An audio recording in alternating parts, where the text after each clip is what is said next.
Ryan Linton from Zynga. Localizing social gaming experience. Thank you for coming. Thank you for having Thank me. you. Take stage. Is there water? Yeah, no. Okay, there's some water. Just want to make sure that I have some water.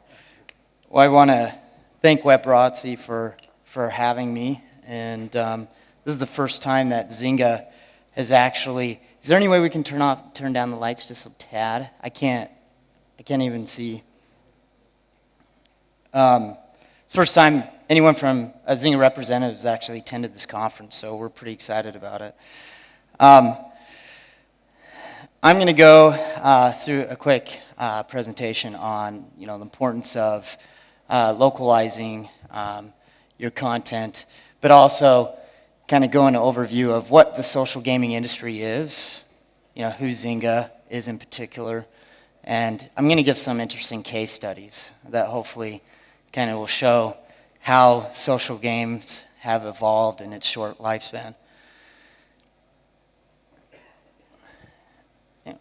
What are social games? I think that's a question that I get asked quite often wherever I go. And I believe the notion of social games has existed for the beginning of time. It's just, Zynga actually defines social games very simply.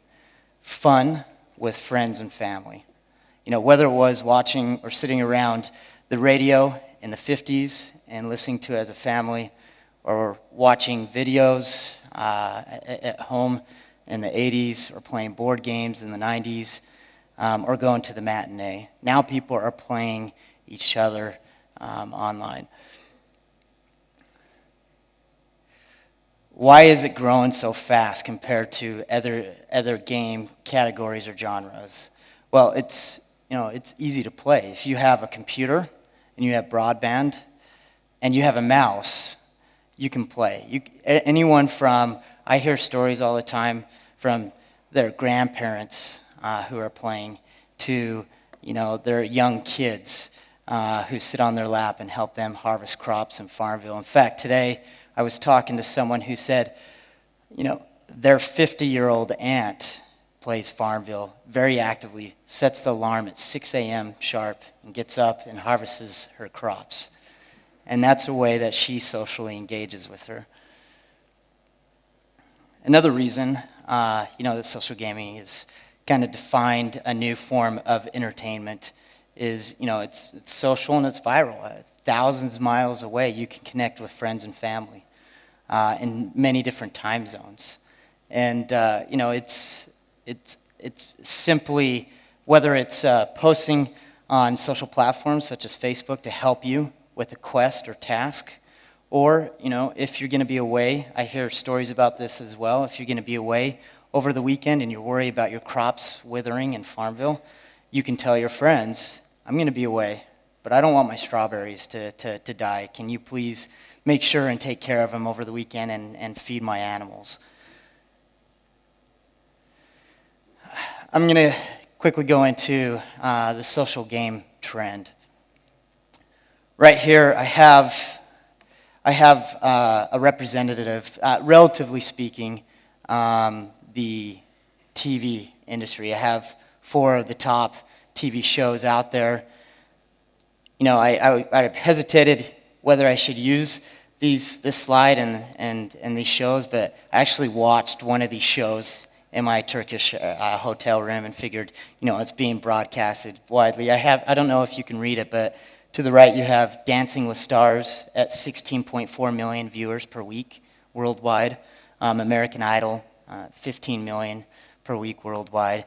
And on the left, you have 2 of Zynga's most popular games, Cityville, at 31 million players worldwide, and Farmville at 18 million players worldwide.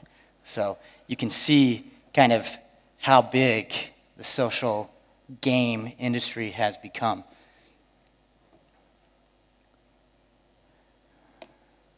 This right here is a depiction of how much time people are actually spending on social games versus other online forms of entertainment. At the left, you have MSN. You have Google. On average, someone spending per month, this sorry, this shouldn't be per month, this should be per week, apologize. 2-point-something hours. YouTube, just under about the same time, 2.5 hours. And then you have Zynga games at 7+ hours per week. It's the average time being played. That's significant. Right there, I think I always tell everyone that entertainment always evolves. And I believe social gaming or social games is a new form of entertainment that people spend most of their time not just communicating, but also engaging and self-expressing. Who is Zynga? Who here has played a Zynga game? Just please raise your hand. All right. Look around. Everyone keep it up. Keep it up. Look around. That's amazing. Now, who here wouldn't admit they play a social game? I actually didn't think I'd get any hands, but I saw 2 people up here put it in here. You just admitted you play social games. So everyone plays it, and it's global. At first, Zynga's actual mission is connecting the world through games. That is our mission. And we do that by providing content that is fun. Zynga is the world's largest web social game developer. We have many genres. I don't know if you can see up here the details, but all the way from Farmville that I mentioned before, having your own virtual farm. I'll never forget, we did a promotion with 7-Eleven last year, which I'll talk to later on. And when we opened up the promotion, this lady drove 4 hours at this one particular 7-Eleven that we opened up with. And I asked her, why did it take you 4 hours to get to the closest 7-Eleven? She goes, I live on a major farm. I was like, really? And she said, it's funny because my husband complains to me that I spend more time on my virtual farm than I do helping him out with our own farm. We also have games such as Cityville. I don't know if anyone has played our new games, Empires and Allies. It's very popular here in Turkey. It's very, playing strategy with friends. You can attack other people. It's a new kind of strategy genre that we've gone into. Poker was the first game that we launched, and it's continued in its popularity, and it's extremely popular here in Turkey, but it's extremely popular worldwide. We have poker on your mobile device all the way through, playing through Facebook on your PC. And then we have themed genres. One was called Western theme, where you have your Pioneer Trail. I don't know if many of you remember one of the first games out there on DOS, but it was Pioneer Trail. And you had to make sure you had enough sugar and flour to make the trail and trek. It was called Pioneer Trek, sorry.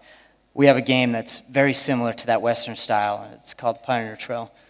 We also have other mobile games that we announced last week that apply to the mobile. If you're more particular with playing through a mobile instrument versus through your PC.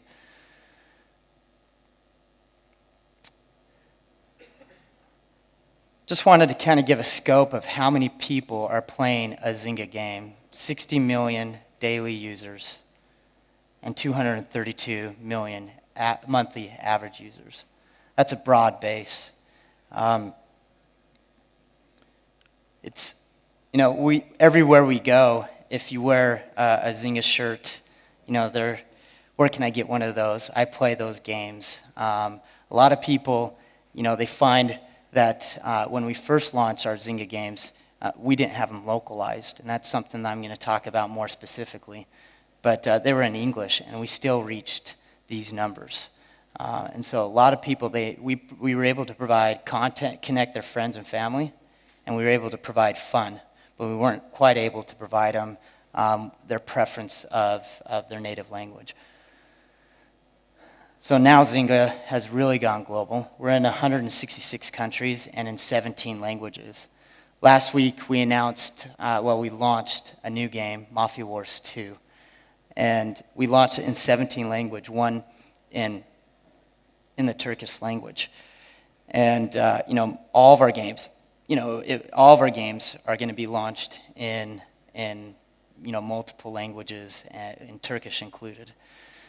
And that was a first. When we first launched, if Zynga's mission is connecting the world through games, we obviously have to adapt and customize and localize into the region. When Cityville first launched last December, about a year ago, we launched in, I believe it was 6 languages at the time, and that was the first time that we had launched a game in multiple languages. And Empires and Allies, we added to that, and then Mafia Wars, like I said, Mafia Wars 2, 17 languages. So it's very important. Also what's important is localizing the forms of payments and instruments. Although Zynga games are free to play, you can still make purchases for unique virtual items and goods to express yourself. We have here a partnership with a company called Microdemi, and they have a lot of relationships with the top telcos, also in retail. The other day, we went to the Canyon Mall over here, and at the very bottom is Game Over, a retail store that sells all the gaming products out there, and they just launched a standee, and they just launched Zynga game cards in Turkish language, in Turkish lira.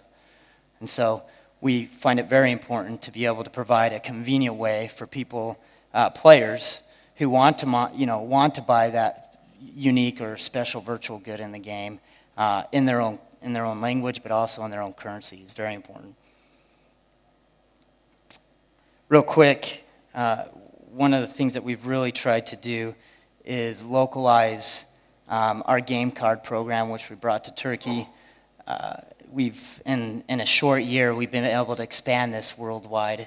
It's great to be able to walk into stores or go into mobile providers or what have you and see an image of one of Zynga games, and many people, can relate to that. In America, the most popular form of payment is credit, right? We like to do everything on credit and credit cards. Outside, though, prepaid and getting stuff at your convenience store is a much more popular form of mechanism to buy that virtual good or to buy that extra energy pack when you run out. And that's what we're trying to do, is achieve that global reach and to provide that opportunity for our player base worldwide. We have over 75 retailers in 50 countries now, and it's growing. I apologize if the audience can't see the details here, but I wanted to provide an overview snapshot of how we're localizing promotions. Last May, we did a promotion with Lady Gaga, and basically she had her own farm in Farmville. It's called Gagaville, and you could go and engage with her farm, do a quest, and if you completed the quest, you were able to get exclusive sneak peek to her new tracks that no one knew that was coming out, and so you're able to play it in the game. Also, we did a partnership with Best Buy, a retailer, where you got a Zynga game card, a $25 game card. You downloaded it in your game. You got her digital track for her new album, Born This Way, on your computer with 2 exclusive tracks that no one else could get around the world. It was the only way you could do it was by going to a Best Buy in US and Canada, buying the $25 Zynga game card, got the digital download of her new album with the 2 exclusive tracks. Plus, she had never done like a sweepstakes where you could hang or you can spend the day with Lady Gaga. And it entered, when you redeemed the Zynga game card, it entered everyone into a sweepstakes to have the ability, 7 lucky winners were able to spend the day while she shot a video for her next, MTV video or VH1 video.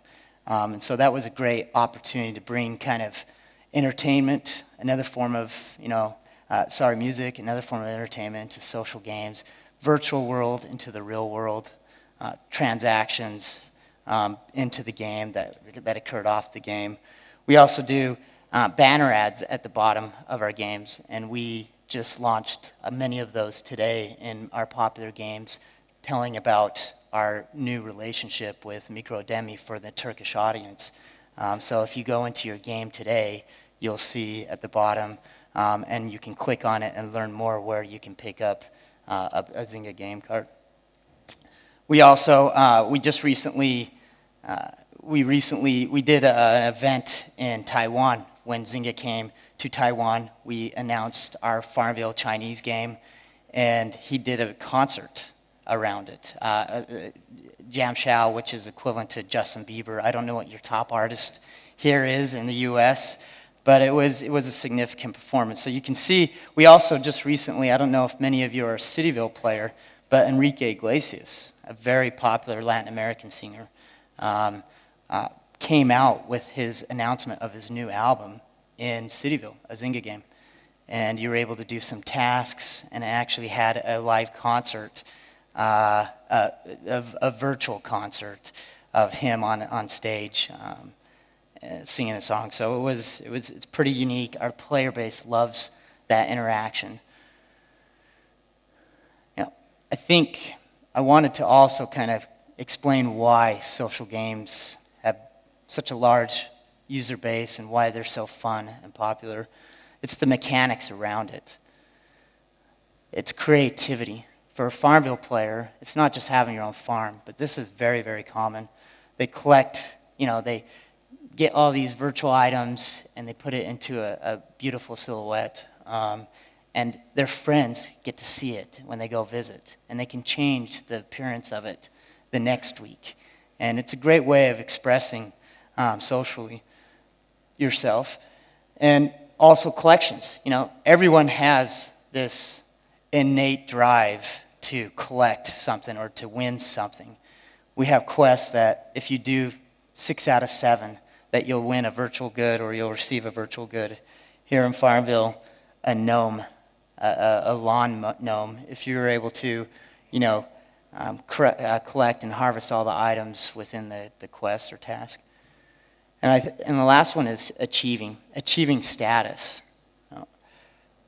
We have our own real-world experience, but virtually people can express who they are differently. And it's extremely exciting for many of our players to be able to say, hey, look at what I've done with my game, or look what I've done with my base, my army base in Empires and Allies, and how many allies and friends that I have. Or how many clans that I've joined within Mafia Wars. It's a great way not only to show achievement, but it's a great way to show camaraderie with friends that live, thousands of miles away.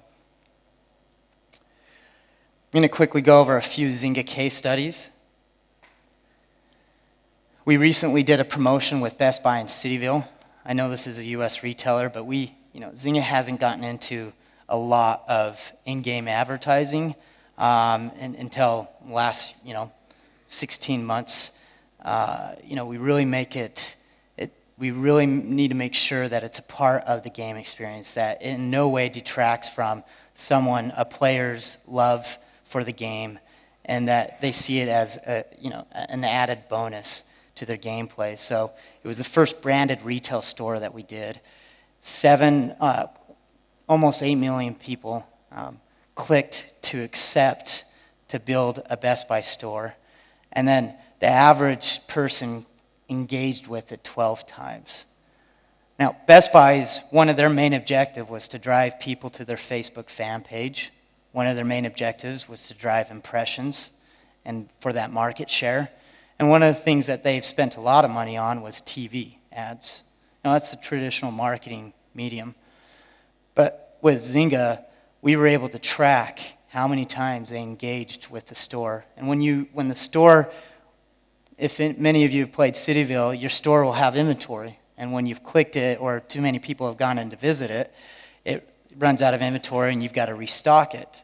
Well, what happened was when you restocked it, Best Buy Geek Squad of cars would come running around in the street. And, Geek Squad is essentially their equivalent of customer service for installing their electronics. So they're able to get that message out to many people. So the average person, if 8 million people put it on their game and 8 million times 12 was the average that engaged with it.